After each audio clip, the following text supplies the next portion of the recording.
Hi, how are you? Hi. Thanks for coming on.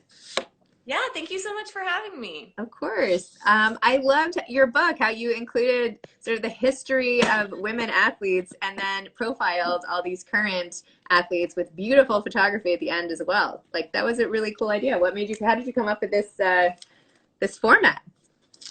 It was really a collaboration between me and my editor at Gallery Books, Karen Marcus. When I first went to her, or when my agent went to her with the proposal, she asked how I would feel about having photos in the book. And I said I would feel amazing about that because it's such a wonderful way to complement the stories that I tell in the book, to have this opportunity to see women from all different sports and backgrounds and body types showing their different ways of being strong.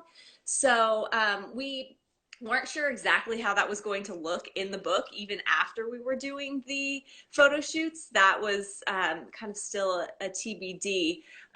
But I wanted to have the photos go throughout the book. So you'll see they kind of start each chapter, and they're thematically relevant in most cases to what kind of what's going on in the chapter.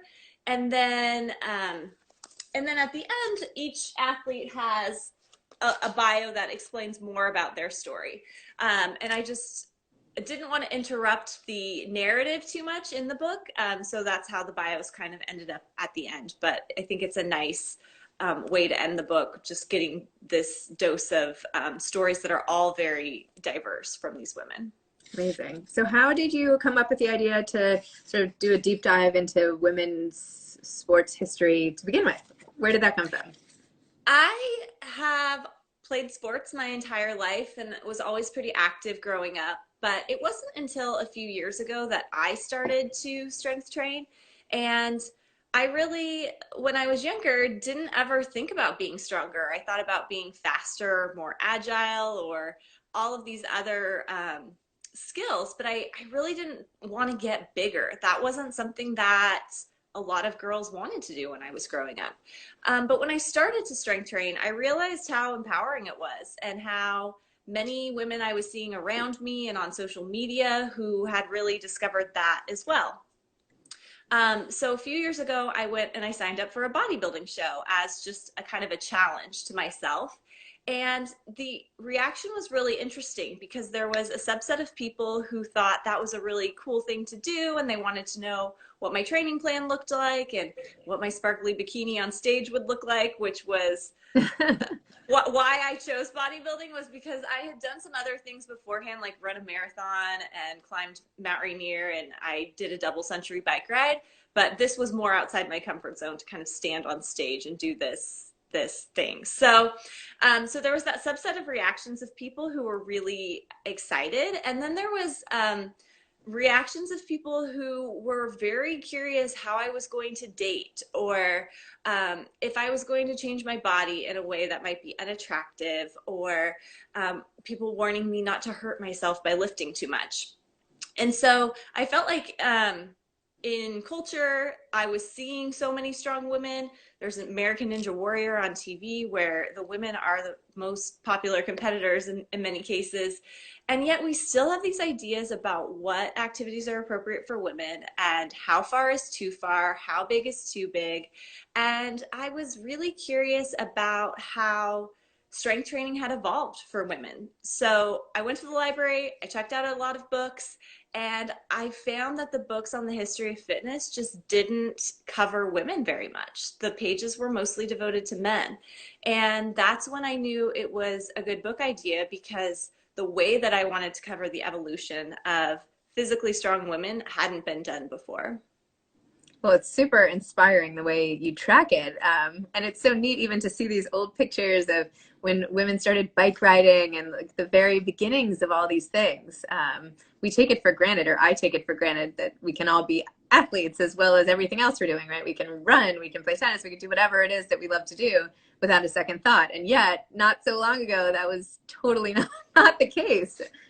Yeah, that's absolutely one of the messages that I want to get across in the book. Is it's been a shockingly short amount of time that women have been allowed to do many of these activities. I think so many girls playing sports today probably aren't familiar with Title IX and how before the 1970s, there were precious few collegiate programs for women, high school programs for women, junior high programs. So there has been a lot of work done. And one of the women I interview in the book, Catherine Switzer, ran the first Boston Marathon with numbers on as an official participant. That was in 1967, and a race director tried to pull her off the course. And there's an iconic series of photos, which I do reprint in the book. But at the time, the Amateur Athletic Union only allowed girls or women to run a maximum distance of 1.5 miles in a race setting.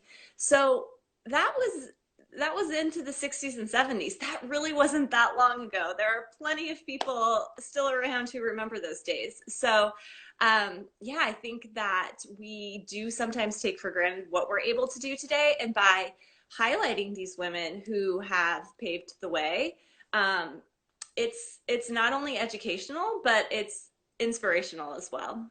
Totally.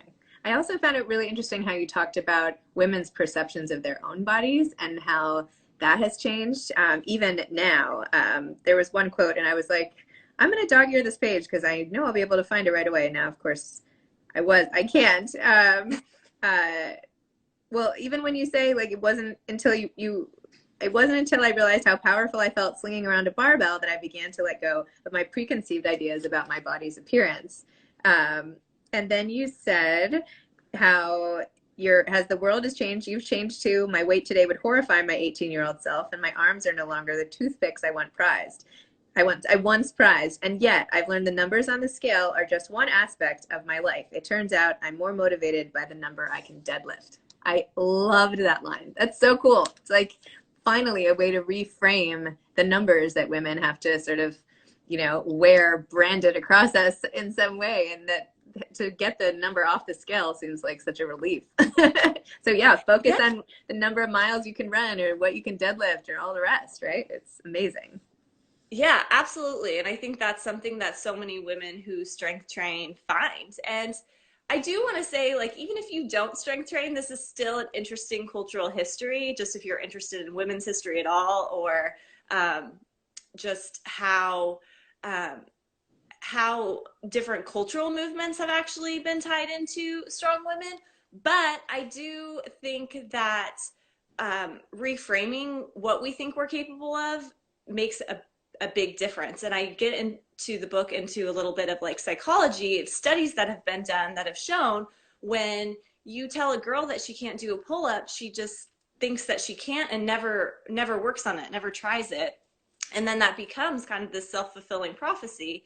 But when people are given messages that they are capable of doing things, then they are easily able to do those. So I think a lot of us have been limited by these ideas that we've been given either overtly or subtly over time, and have decided that certain things aren't for us. And I've been hearing from readers that they're sort of re-examining those beliefs that they have about their bodies now after having read this. And so that's been a really cool, I guess, side effect of people reading, is just really thinking about these messages that they've been sent. It's like what we're supposed to tell our kids all the time is like when they say, I can't do that, you say, I can't do that yet, right? You're always supposed to add yet, right? Like I can't bench 100-pound whatever.